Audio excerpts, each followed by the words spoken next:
Well, first of all, disability.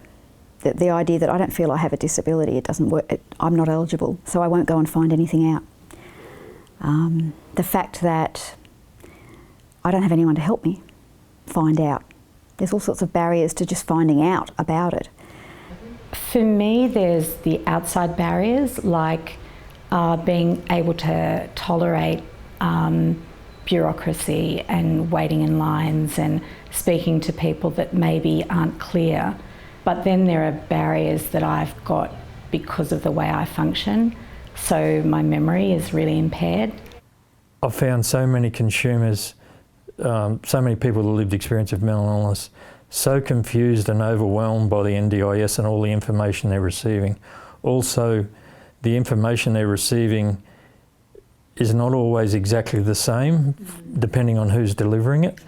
This is a space that is complicated, confused, and can even be very, very distressing for people with mental health issues negotiating their way through it.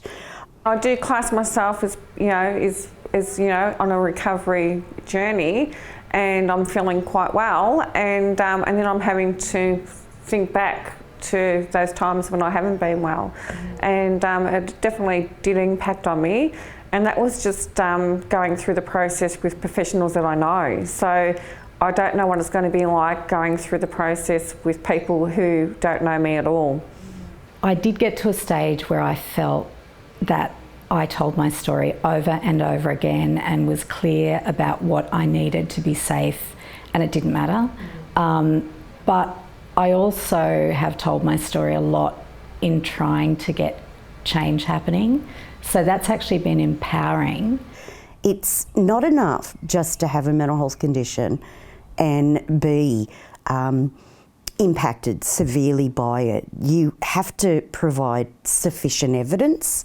And I have known people that have had to go back 2, 3, 4 times with more evidence before getting over the line. So if you believe you have a good case for eligibility, don't be disheartened.